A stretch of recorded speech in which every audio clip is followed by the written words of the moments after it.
Agora nós continuaremos a falar do diagnóstico laboratorial das hepatites virais e vamos abordar agora a hepatite B e a hepatite delta. A hepatite B é uma doença com manifestação variável, o agente etiológico é o vírus da hepatite B, e aí a gente vai ver o seguinte: esse vírus é da família Hepanavidridae e a partícula viral tem 42 nanômetros de tamanho. Ela apresenta o núcleo capsídeo proteico, que é formado por um HBcAg, um antígeno específico, de 27 nanômetros. O DNA é parcialmente duplicado e esse vírus apresenta 8 genótipos, sendo que no Brasil nós encontramos 3 diferentes, o A, o D e o F. Agora a gente está vendo um gráfico que mostra a distribuição dos genótipos do vírus da hepatite B no mundo, tá? Então, no gráfico, em azul, a gente vê baixa prevalência, a menor que 2%, em verde, intermediária, entre 2% e 7%, e em vermelha, alta prevalência, então eu estou pensando aqui acima de 8%, certo? O que a gente pode perceber observando esse gráfico? Que no Brasil, a gente vê principalmente, né, alguns subtipos do F aparecendo aí no nosso gráfico, que a gente percebe que nós temos uma variação em relação à incidência de acordo com as regiões do Brasil. No norte do país, e em parte do Nordeste, a prevalência é maior e no resto do Brasil, o número de casos acaba sendo menor. Agora vamos entender a estrutura do HBV. Isso é extremamente importante para nós, por quê? Porque o HBV é um vírus diferente e para entender como funciona a imunidade em relação a esse vírus, nós precisamos observar todos os antígenos que ele apresenta. Ao contrário de todas as doenças que nós vimos até agora, onde a gente falava só na presença de GM e GG, aqui não. Cada antígeno vai gerar a produção de um anticorpo específico e para saber qual a situação desse paciente, qual é a hipótese diagnóstica, nós devemos observar todos esses marcadores. Então, vamos começar aqui, né, a entender essa estrutura. Primeiro, a gente tem o DNA do vírus, que é parcialmente duplicado, como dá para ver nessa figura. A gente tem uma estrutura com uma membrana, com uma bicamada lipídica. Nós temos uma DNA polimerase, que ela é codificada pelo próprio vírus. E aí começam a aparecer os nossos antígenos, tá? Primeiro antígeno que a gente vai ver, então, ó. O nosso vírus da hepatite B, ele apresenta o que nós chamamos de HBsAg. Existem 3 tipos de HBsAg, o que quer dizer HBsAg? Antígeno de superfície, esse S, do vírus da hepatite B. Então, existe um antígeno de superfície grande, tá? Um médio e um pequeno, certo? Aí, o que nós precisamos saber a respeito deste antígeno de superfície do vírus da hepatite B? Primeira informação. Esse antígeno de superfície, ele é um marcador precoce de infecção. O que significa isso, então? Que antes de aparecerem anticorpos na circulação do meu paciente, esses antígenos já podem ser encontrados. E aí a gente procura como HBsAg total, não separados, tá? Então procura HBsAg. Além disso, esse HBsAg ele tem uma outra característica importante para a gente. Para fazer a vacina, nós usamos, né, esse antígeno de superfície, só que produzido por biologia molecular. Por que isso acontece? O vírus da hepatite B não pode ser nem atenuado, nem inativado para a produção da vacina, porque a vacina não era efetiva quando eram feitos esses processos. Por esse motivo, se percebeu, né, que o HBsAg era importante para gerar proteção. Então, nós começamos a produzir esse HBsAg por tecnologia recombinante. Então, nós temos a sequência de DNA que codifica esse antígeno. Essa sequência de DNA é colocada num plasmídio. Esse plasmídio é colocado numa cultura de bactérias e as bactérias produzem o HBsAg, que por ser uma partícula muito pequenininha, não consegue sozinho gerar imunidade e por esse motivo ele então é ligado a uma proteína carreadora para então tornar-se imunogênico e poder ser utilizado na vacina. O que isso significa para a gente, né? No final das contas, que o paciente recém-vacinado também apresenta HBsAg na sua circulação. Outro antígeno importante que nós temos é o HBcAg. Esse antígeno não é um antígeno circulante. Esse antígeno ele está presente apenas dentro dos hepatócitos, então ele só é encontrado caso seja realizada uma biópsia no paciente. Ele não é um marcador sorológico. E nosso último antígeno é o HBeAg, tá? Que é o antígeno E. A gente pensa, por que é HBeAg? Ele é um marcador do quê? De replicação do vírus. Então, é importante que vocês entendam que toda vez que o vírus está se replicando e esse HBe está na circulação do paciente, esse paciente está entrando na fase crônica. E isso não é bom, porque nós teremos lesões hepáticas permanentes. E aí, para cada um desses antígenos, nós temos anticorpos. Então, eu vou ter um anti-HBs, um anti-HBc e um anti-HBe, certo? E vamos depois, daqui a pouco, estudar a sorologia e verificar como que eu sei em que fase da doença que o meu paciente está, usando os marcadores sorológicos, que são, vamos recapitular, HBsAg, HBeAg, anti-HBs, anti-HBc e anti-HBe, tá? Vamos olhar aqui o ciclo replicativo do vírus da hepatite B. Esse vírus da hepatite B, ele vai sofrer, estamos aqui, ó, endocitose, porque ele vai se ligar ao receptor, vai entrar dentro do hepatócito. Dentro do hepatócito, então, ele vai ser liberado, e ao ser liberado, esse vírus vai ter o desnudamento do genoma, né? Vai ter a liberação do genoma, e aí o genoma do vírus vai para o núcleo do hepatócito. Chegando no núcleo do hepatócito, o que vai acontecer? Esse núcleo vai começar a fazer a replicação e a tradução do DNA do vírus. A gente então vai ter ao mesmo tempo a produção do RNA mensageiro, né? E a montagem da partícula viral acontecendo, certo? Isso, então, a partir do momento que esse vírus estiver montado, porque o hepatócito produziu todos os seus constituintes, todas as partículas, todas as estruturas que compõem esse vírus, aí ele vai para o retículo endoplasmático e para o complexo de Golgi, onde ele acaba sendo exocitado, tá? É importante notar que não necessariamente este vírus não costuma ser carcinogênico, certo?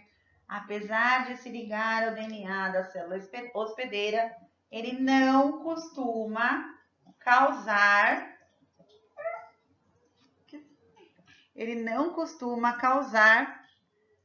carcinogênese.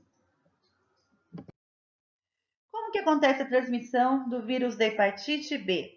Esse vírus da hepatite B a transmissão dele pode ser realizada por via parenteral, é uma das principais formas, uma vez que esse vírus é extremamente resistente a condições ambientais. A gente pensa no parenteral, contato com pérfuro cortantes contaminados, com sangue contaminado. Pode também haver transmissão sexual, Na transmissão sexual, eu estou pensando no quê? Em contato com sêmen e secreção vaginal contaminados. E também existe a possibilidade de transmissão vertical. Quando a gente fala em transmissão vertical para o vírus da hepatite B, nós temos que pensar, então, transplacentária, então, através da circulação materna durante a gestação, a chance de transmissão é de 5%. Perinatal, ou seja, na hora do parto, a chance de transmissão sobe muito, então a mãe que estiver com o vírus replicando, ou seja, com o HBeAg circulando, ela vai ter 95% de chance de transmitir a doença na hora do parto para o bebê, tá? Por que isso acontece?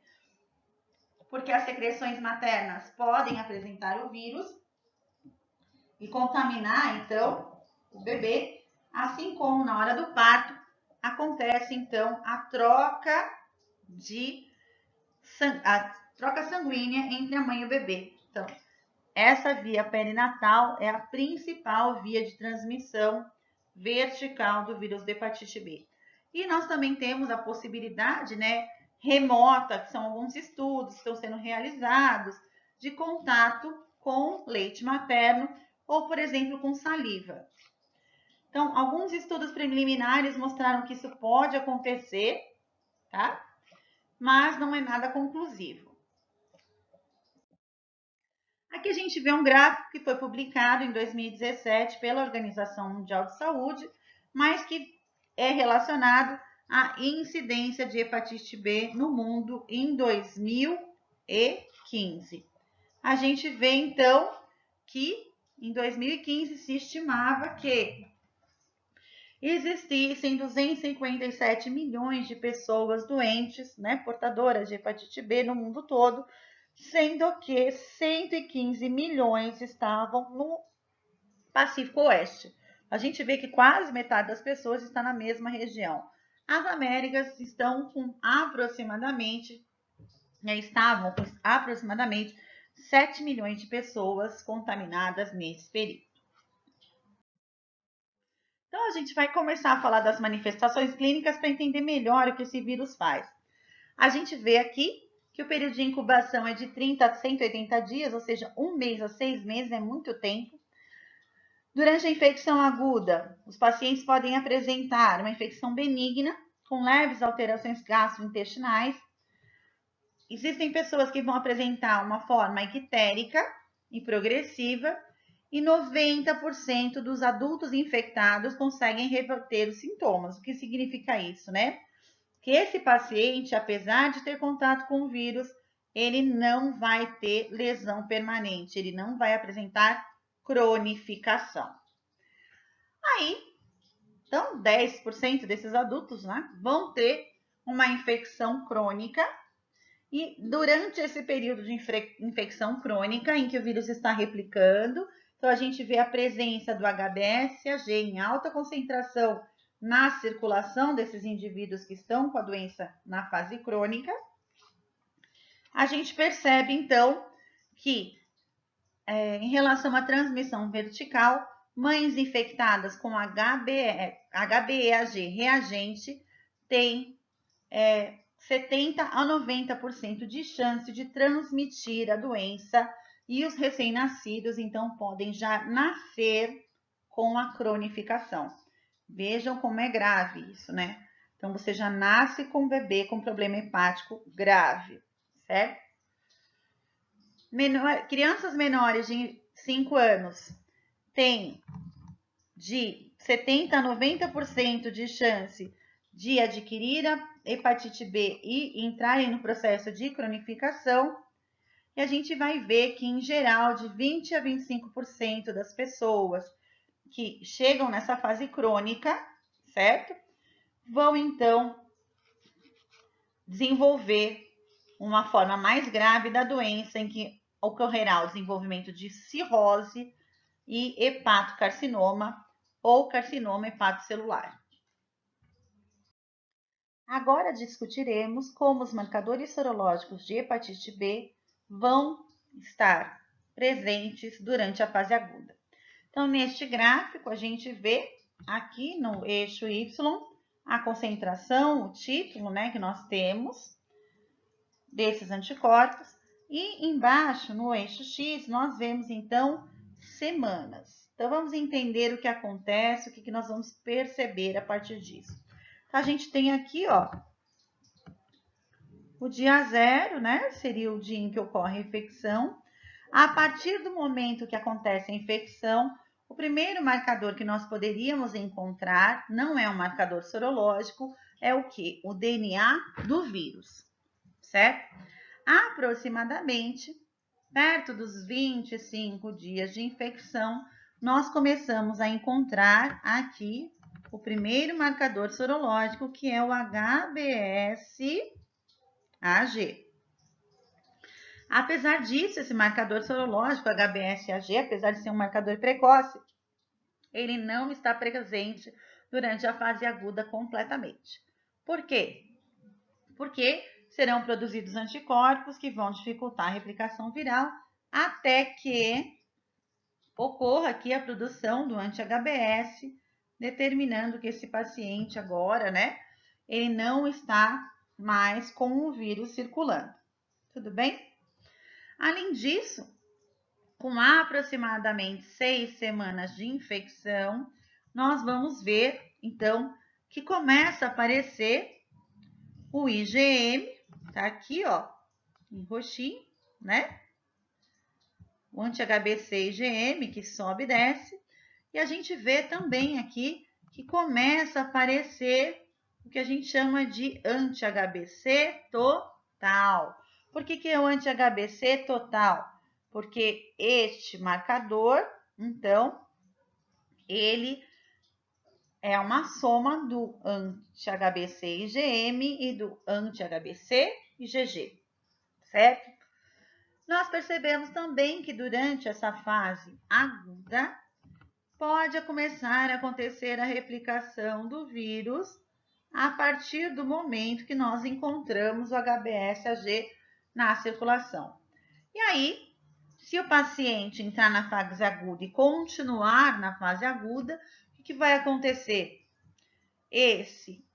A replicação do vírus, a presença deste HBeAg vai ser, então, inibida pela produção do anticorpo, certo? Então, a gente fala em anti-HBe.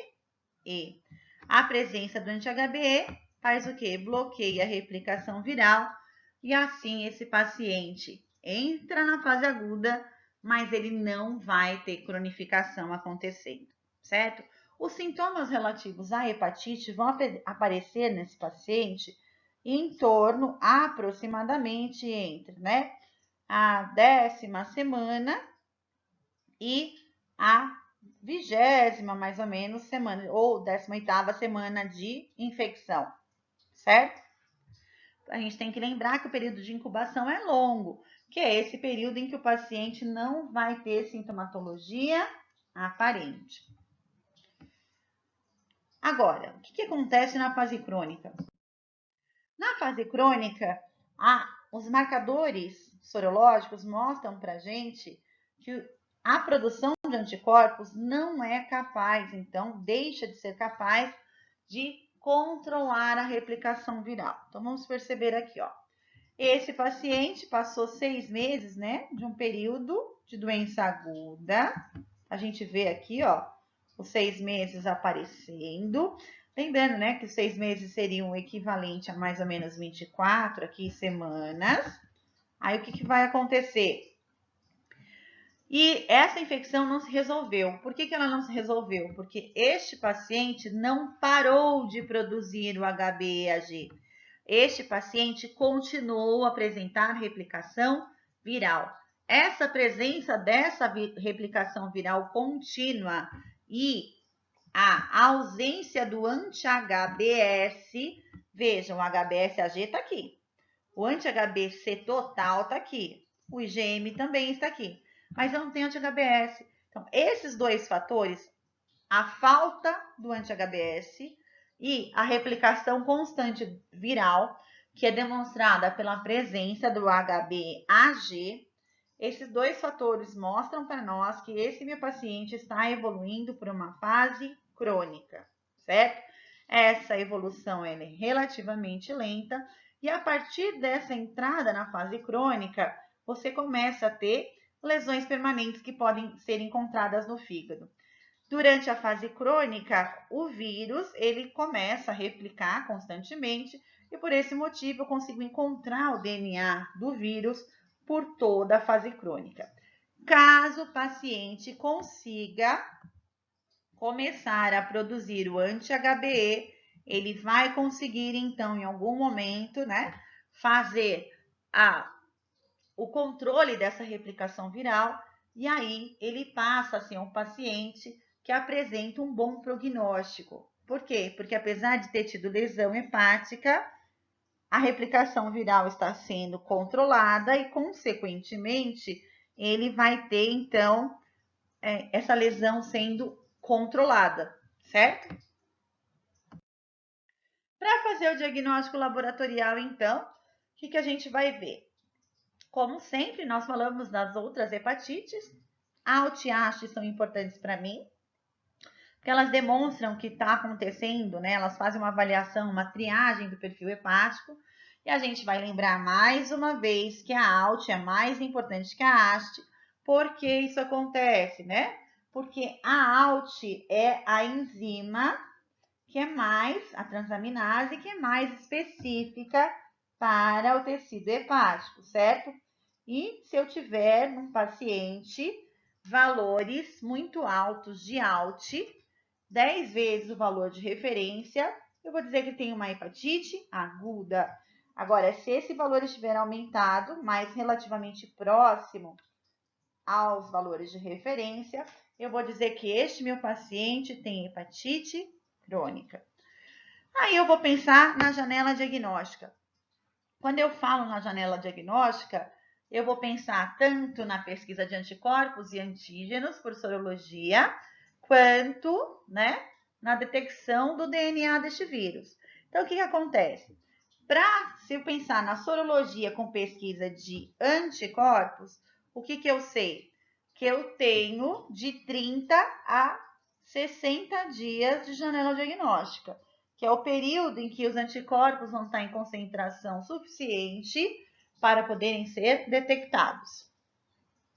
Se eu pensar em utilizar o antígeno HBS, né, por sorologia, eu vou perceber que essa minha janela diagnóstica, ela cai pela metade. Então, a gente vai ter uma janela diagnóstica de 30 dias, o que torna muito mais seguro e mais rápido, né, esse diagnóstico do paciente. Por fim, se eu utilizar, então, o ácido nucleico, ou seja, eu vou fazer um teste molecular, biologia molecular, uma carga viral, ou vou fazer um NAT, teste de ácido nucleico. Se eu fizer isso, eu acabo, então, conseguindo detectar o DNA em 25 dias. Então, se vocês pensarem qual é a forma mais precoce de diagnosticar o paciente, é o DNA, certo? Agora, se eu falar qual é o marcador sorológico precoce, é o HBsAg. Esse imunodiagnóstico pode ser feito para hepatite B, através de amostras de soro, plasma ou sangue total. Quais marcadores nós vamos pesquisar? Todos que eu já falei para vocês, os sorológicos. HBsAg, HbAg, anti-HBs, anti-HBc, IgM e IgG. Esse a gente separa para tentar descobrir se o paciente está na fase aguda ou na fase crônica, tá? E anti-HBe, certo? Esses testes moleculares, eles permitem para a gente, né, a detecção precoce e a gente vai usar em que casos, né? Quando HBsAg não é detectado, que a gente chama de infecção oculta. Como assim, né? O paciente não tem HBsAg, o paciente não tem anti-HBs, mas ele tem marcador de contato. E a gente vai entender isso melhor daqui a pouco, tá? E a gente vê que o limite de detecção dos testes moleculares é de 10 unidades internacionais por ml, e a especificidade deles é acima de 99%. O que significa isso? Você não tem falso reagente. Agora nós usaremos esse quadro para fazer a interpretação da sorologia, certo? Se nós estivéssemos tendo aula agora presencialmente, eu também faria esse quadro com vocês na lousa, dessa mesma forma, tá? E eu aproveitei para facilitar a vida de todo mundo e coloquei aqui os marcadores que são reagentes em vermelho, tá? Para facilitar a visualização. Então, antes de começarmos, a gente vai lembrar algumas características básicas dos nossos marcadores, tá? Então, vamos lá. HBsAg, marcador de superfície, que demonstra o quê? Infecção precoce, certo? Ou aplicação recente da vacina. Tudo bem? HBeAg, o que ele mostra para a gente então? Replicação viral. E essa replicação viral vai ser relacionada ao quê? A chance de cronificação. Daí nós temos dois marcadores relacionados, né? Que são o anti-HBc IgM e o anti-HBc IgG. E aí vocês vão lembrar uma coisa importantíssima em relação ao anti-HBc. Vocês vão lembrar que anti-HBc, tanto IgM quanto IgG, é um marcador de contato. Todo mundo que teve contato com o vírus, com a partícula viral inteira, vai produzir anti-HBc. Então, para lembrar, C de contato, certo? Aí nós temos também o anti-HBe, que é o anticorpo que, ao ser produzido, bloqueia a replicação viral, e o anti-HBs, certo? Que é o anticorpo que, por se ligar na estrutura do vírus, quando ele está presente, isso significa que o vírus está parando de circular. Tudo bem? A partir daí, então, a gente vai olhar os meus pacientes, certo? E aí, a gente não vai mais observar as características individuais de cada marcador. A partir de agora, eu tenho que olhar por linha. O que acontece no suscetível? O que acontece no paciente que está no período de incubação? É isso que eu preciso saber. Tudo bem? Então, vamos lá. Primeiro, seria paciente, né? A gente vê um paciente suscetível. Quem é o suscetível? Aquele que nunca teve contato. Como ele nunca teve contato, ele é não reagente para todos os marcadores sorológicos.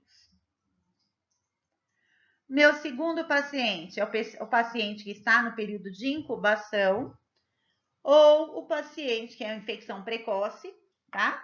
Ou o paciente que foi vacinado recentemente, certo?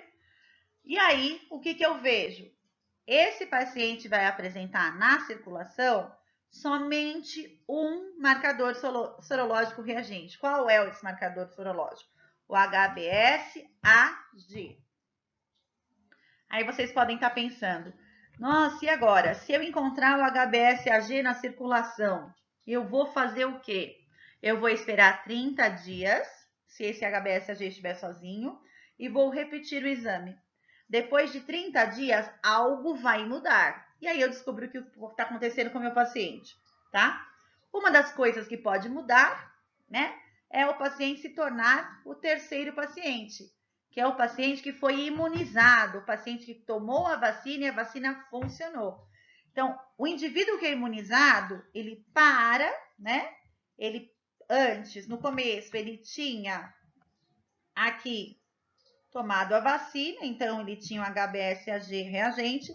Se a imunização funcionou, ele tem apenas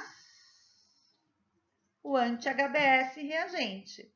Por que isso acontece? Porque ele não teve contato com o vírus. A vacina é composta apenas por HBsAg recombinante, certo? Aí nós vamos para o indivíduo que se encontra na fase aguda. O paciente que entra na fase aguda é aquele que ele apresenta, então, o vírus na circulação, no começo de replicação e marcador de contato. Então, esse paciente tem o quê? HBsAg, HBeAg e os marcadores de contato, né? Como os anticorpos IgM e IgG, eles sobem ao mesmo tempo, paciente que está na fase aguda vai ter os dois, tanto IgM quanto IgG anti-HBS. Desculpa, anti-HBC, tá? Então, vou de novo. Paciente que está na fase aguda, ele possui IgM e IgG anti-HBC, certo? Por outro lado, quando eu vejo o paciente que está na fase crônica 1, tá? Esse paciente que tem na fase crônica 1, o que ele apresenta? Ele tem, então, o vírus na circulação e o vírus replicando. Então, ele tem o HBS, tá aqui, ó. AG, reagente.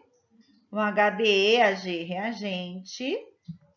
E ele também tem agora apenas o anti-HBC e IgG. Por quê? Porque o IgM já desapareceu. Agora, efetivamente, ele está na fase crônica, tá? E aí, o que vai acontecer? Esse meu paciente que está na fase crônica, o vírus pode continuar replicando ou este paciente, ele pode ter uma certa sorte, tá? E aí, na fase crônica 2, ele vai ser um paciente que tem um prognóstico melhor, porque apesar do vírus ainda estar circulando, ele começa a impedir a replicação viral.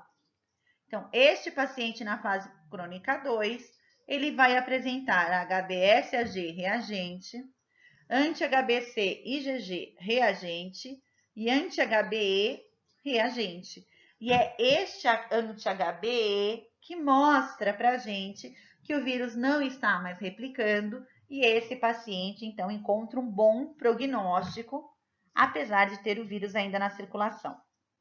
Tudo bem?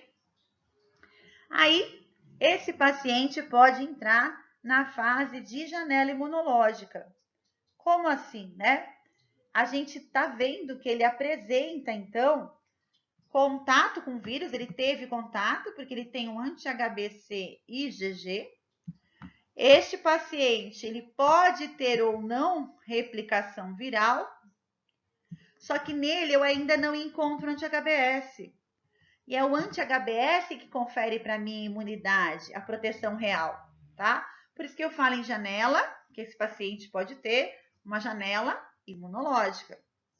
Esse paciente que apresenta essa janela imunológica, ele pode, então, depois de um mês, se eu realizar novamente o exame dele, ele pode encaminhar para recuperação sorológica e aí ele vai apresentar todos os anticorpos presentes. Então, anti-HBC e IgG, anti-HBe e anti-HBS. A presença desses três anticorpos demonstra o quê? O paciente entrou em fase crônica, ele teve replicação viral, porém o sistema imunológico desse paciente conseguiu controlar a replicação e a circulação do vírus. E esse paciente, apesar de ter tido lesão hepática, ele não vai ter mais evolução dessa doença. E, finalmente, nós temos uma classe de pacientes que são os pacientes que a gente fala que eles têm infecção passada.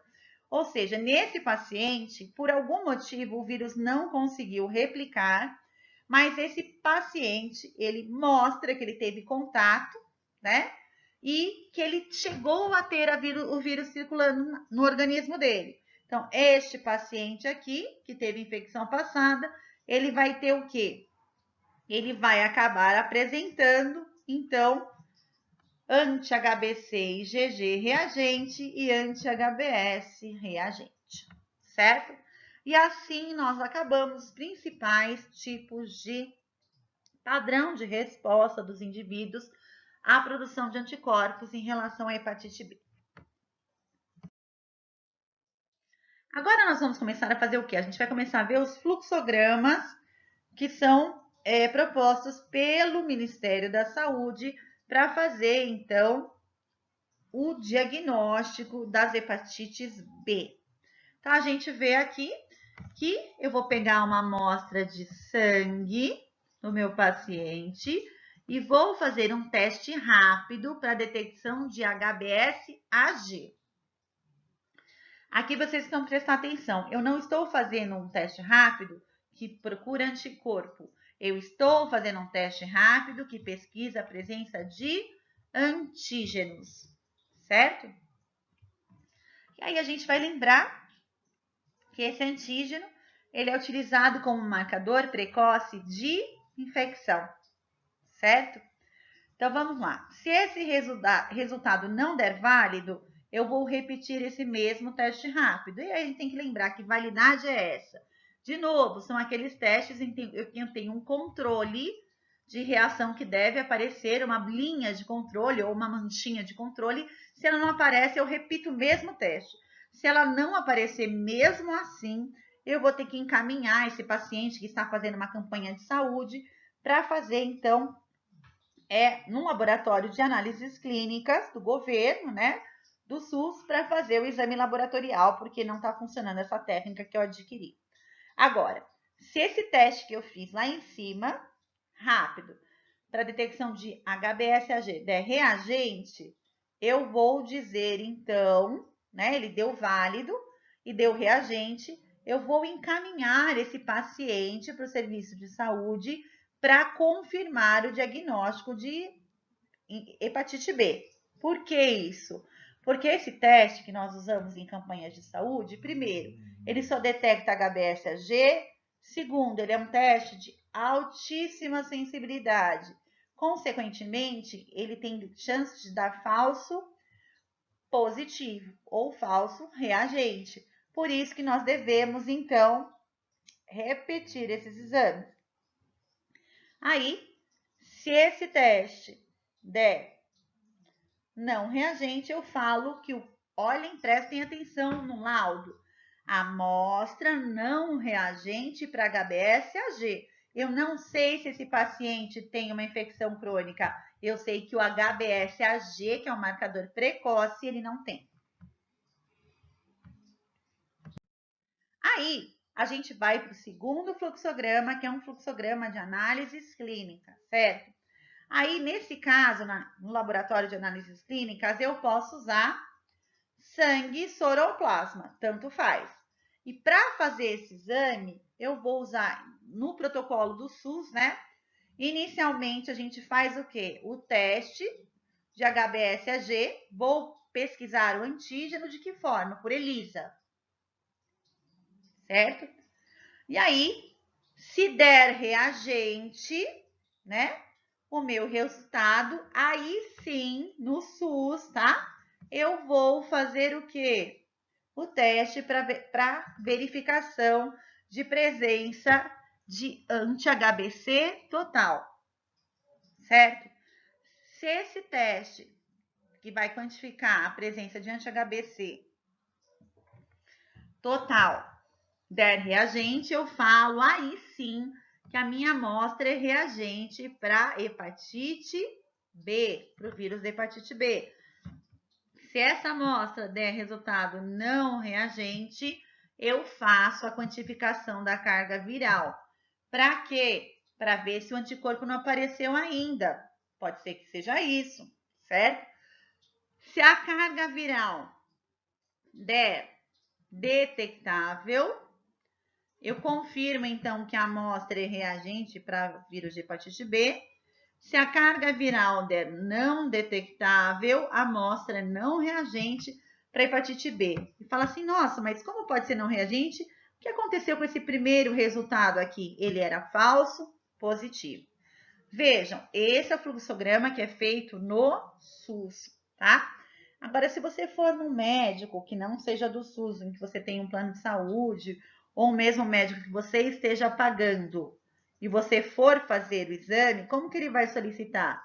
Geralmente, o médico já solicita o HBsAg, por ELISA, junto com o anti-HBC total.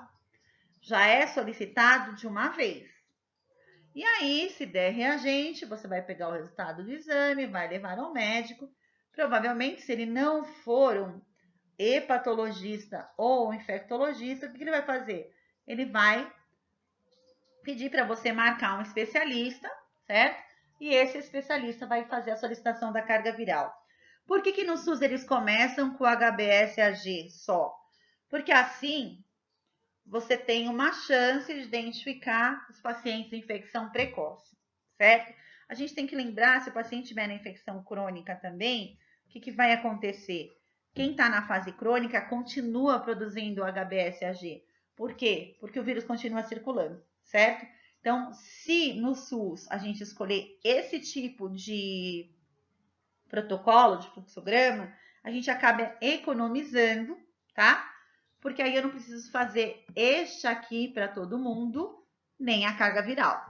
Tudo bem? Aí, existe para nós o tratamento contra, né, o vírus da hepatite B.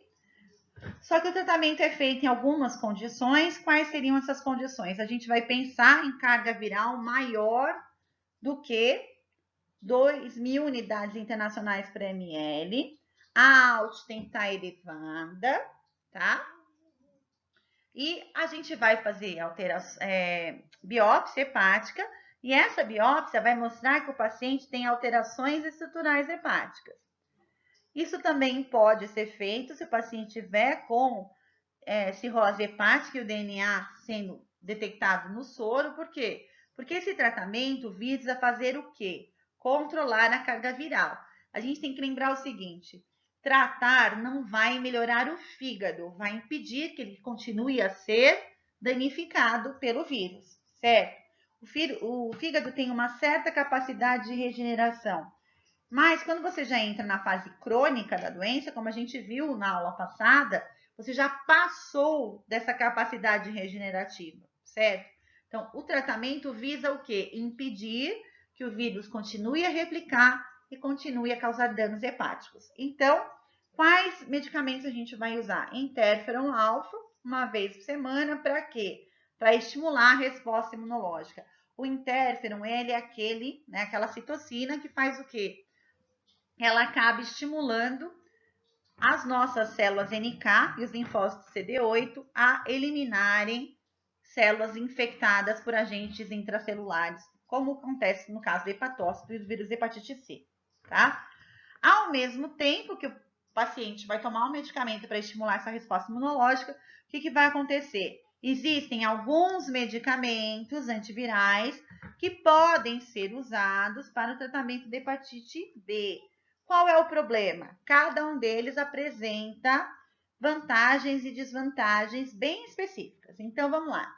Lamivudina, baixo custo, oba, maravilhoso, só que alto índice de resistência a tratamento. Apesar do custo ser baixo, atualmente existem várias pessoas que são portadoras de um genótipo viral que é resistente a esse tratamento, certo? O próximo, Adefovir. Ele é usado na infecção crônica. Porque na infecção crônica, o que acontece? O vírus ele já está começando a ter uma replicação mais controlada na maioria das vezes, apesar de ser constante. Esse antiviral, ele é menos potente. Então, se você tentar usar durante a fase aguda, ele não consegue impedir essa replicação. E aí nós temos os dois últimos, entecavir e tenofovir, que são muito mais eficazes, porque a potência deles é maior, só eles apresentam menos resistência, só que eles têm um problema, o custo é maior. Além disso, dessas características seriam farmacoeconômicas e pensar no custo do tratamento, dos benefícios e nas desvantagens, nós temos que pensar outra coisa. Todos eles apresentam efeitos colaterais. Então, por exemplo, se o paciente for nefropata, ele não vai poder tomar alguns deles. Se ele for cardiopata, não pode tomar outro. Então, nós temos uma grande opção de tratamento. Por quê, na verdade? porque os pacientes apresentam uma série de restrições, que eles apresentam comorbidades, são doenças associadas, que vão fazer com que a gente tenha problema de tratar esses pacientes, certo? Então, profilaxia e controle, triagem do banco de sangue e de órgãos. Hoje em dia, como é feita a triagem de banco de sangue e órgãos em relação à hepatite B no Brasil? Nós, no banco de sangue, nós fazemos sorologia, e nessa sorologia nós procuramos 2 marcadores sorológicos, o HBsAg e o anti-HBC total. Por que na triagem do banco de sangue nós fazemos isso? Para então conseguir pegar o paciente que tem a infecção precoce, né, pensando no HBsAg, e tudo bem que esse HBsAg também é presente na fase crônica, mas eu quero pegar aquele que não tem anticorpo ainda.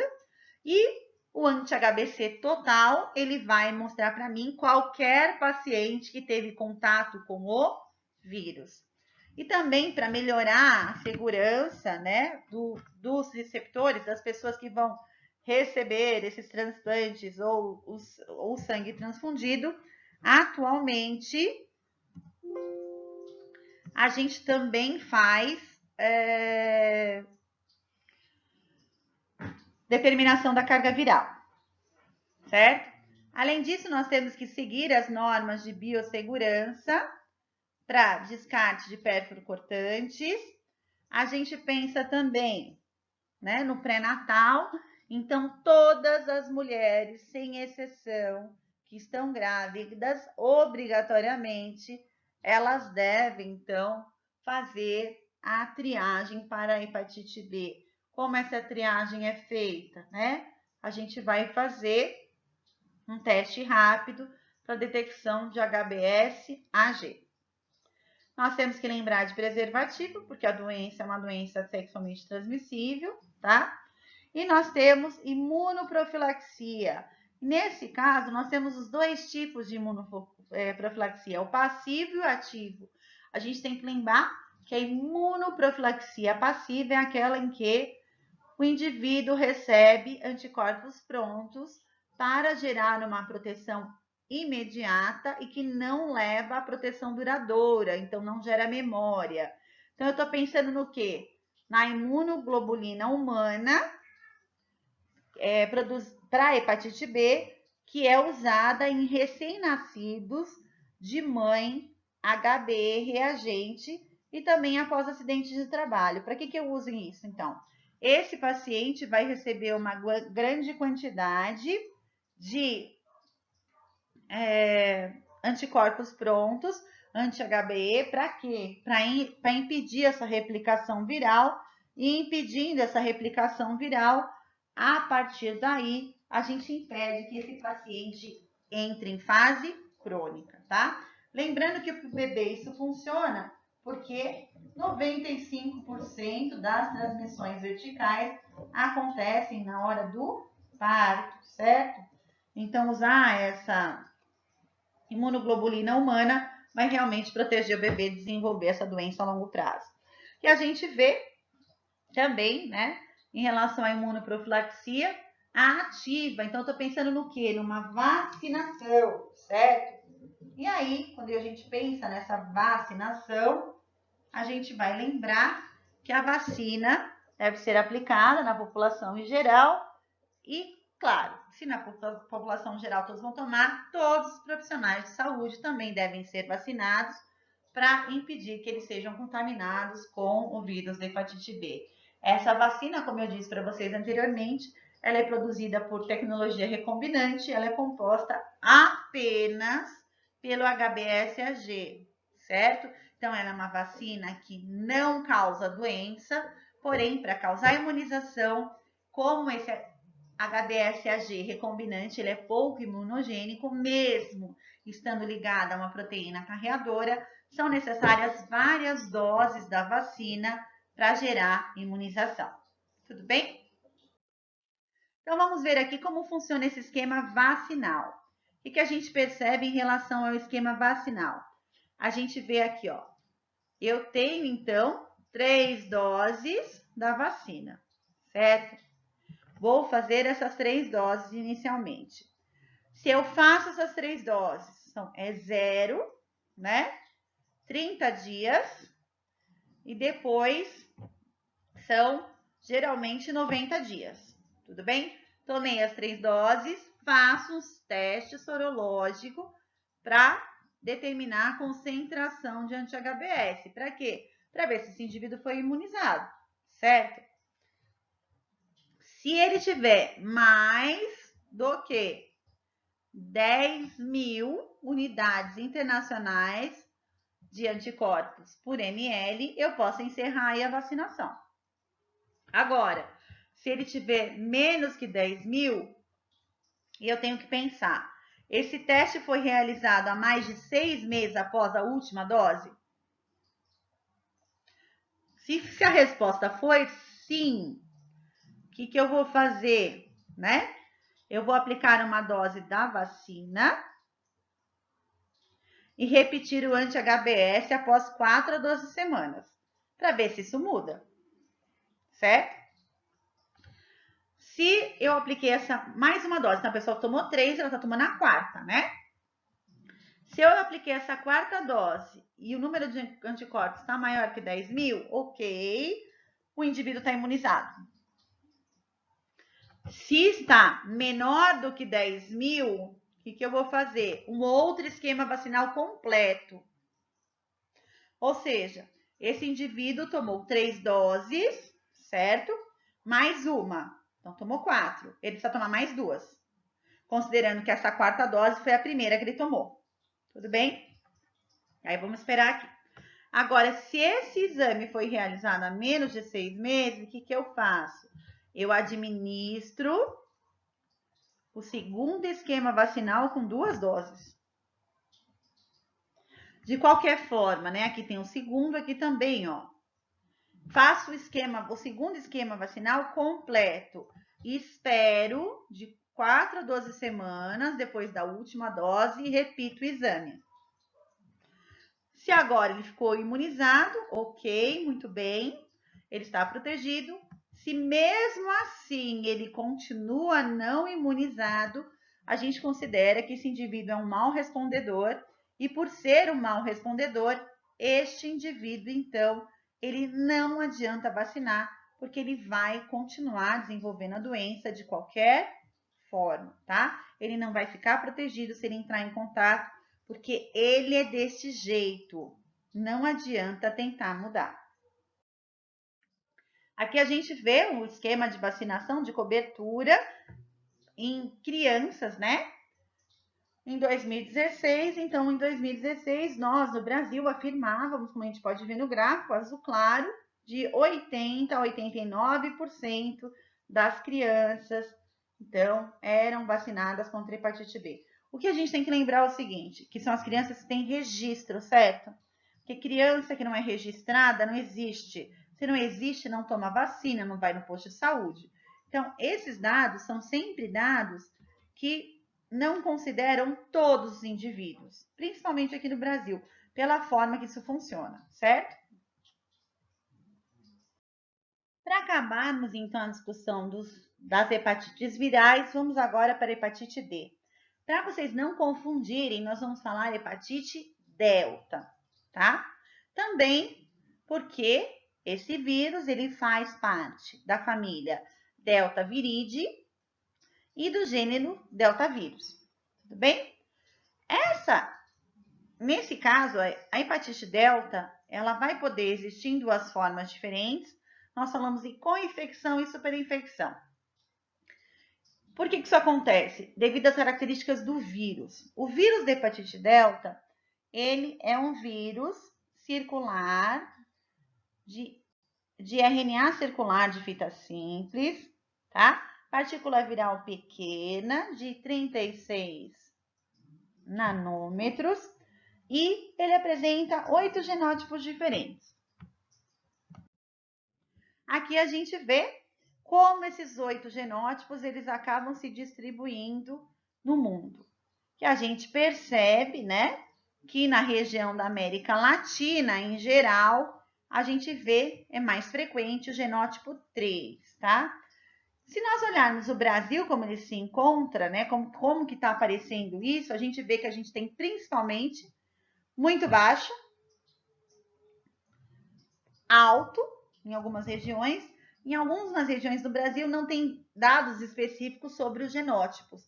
Se sabe apenas que se o vírus da hepatite delta existe ou não, certo? A estrutura do vírus da hepatite delta é uma estrutura diferenciada. Então, nós podemos perceber aqui que esse vírus é um vírus que nós chamamos de vírus satélite ou vírus incompleto. O que significa isso? Que ele é um vírus incapaz de produzir sua própria partícula viral sozinho. Então, para tanto, o que eles fazem? Né? Esses vírus de hepatite delta, eles vão utilizar o HBsAg, ou seja, a membrana externa do vírus da hepatite B para montar a sua partícula viral.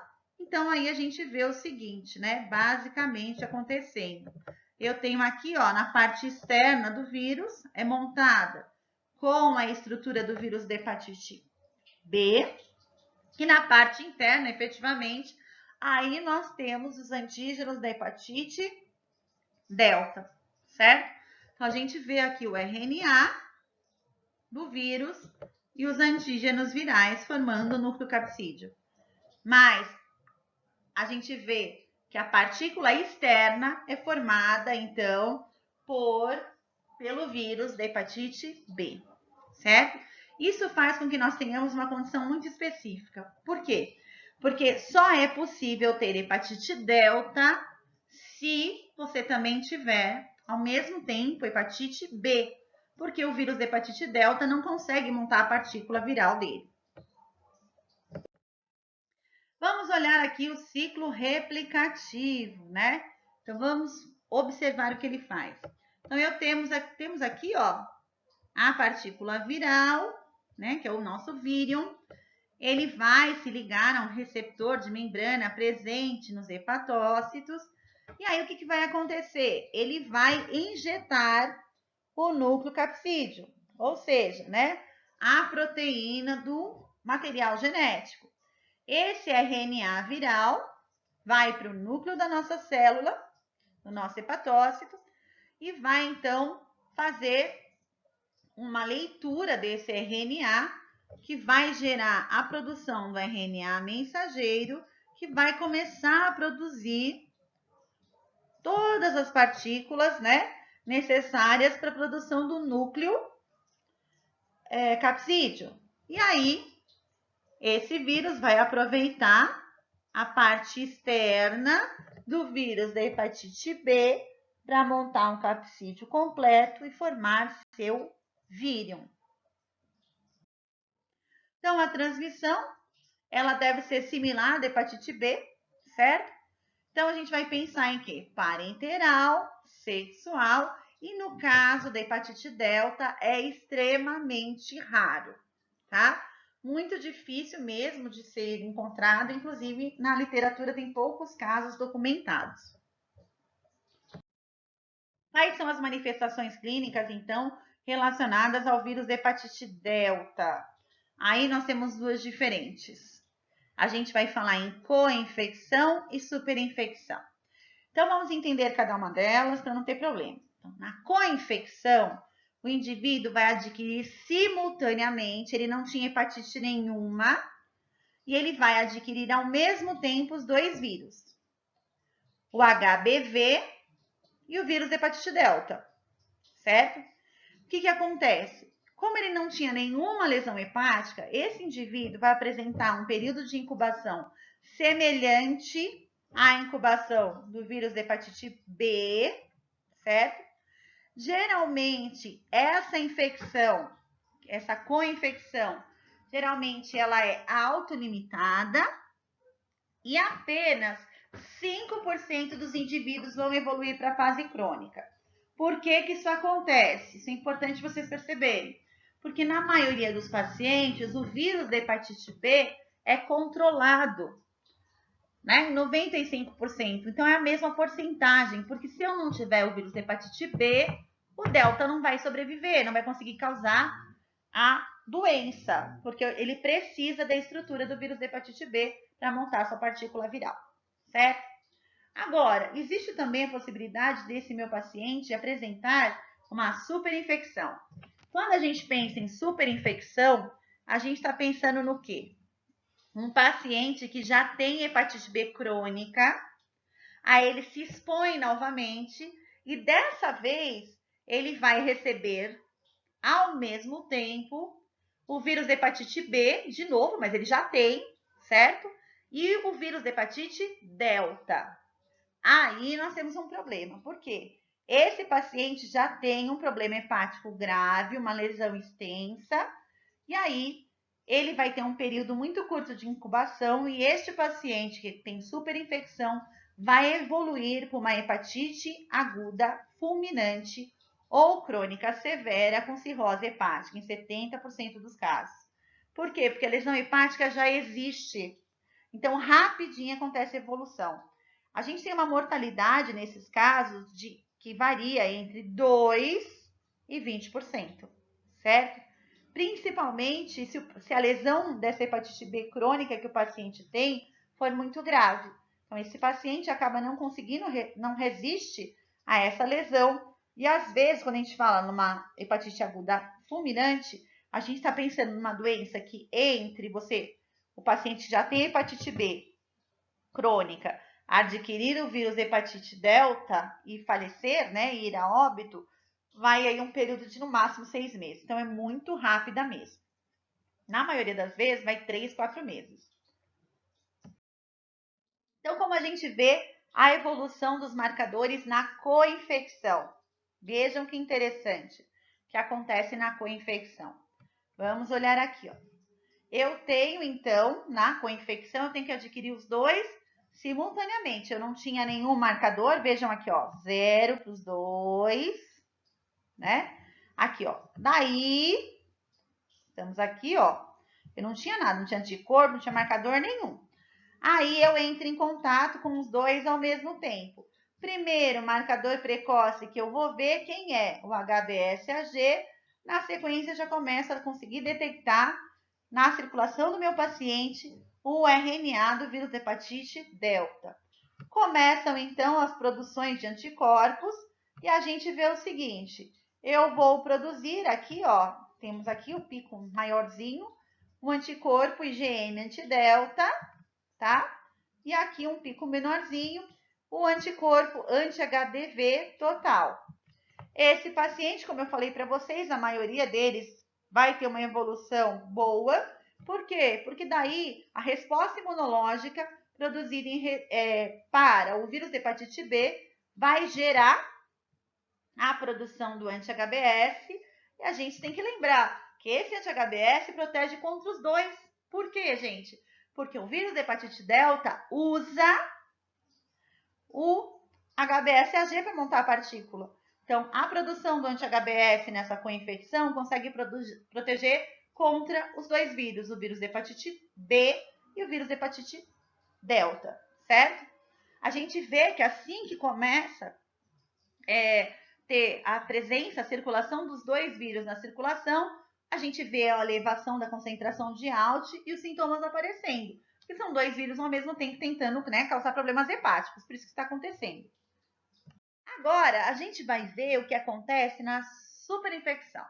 Então, vamos pensar, na superinfecção aí é diferente, tem que ficar esperto, não pode confundir. Paciente que tem superinfecção, ele já tem hepatite B crônica, certo? O que significa isso? Vejam aqui, ó. Esse paciente, ó, já tem HBsAg na circulação, já é constante isso, já vem de antes, certo? Aí, este meu paciente, ele, como ele já tem o HBsAg, ele já tem, por exemplo, o anti-HBC, né?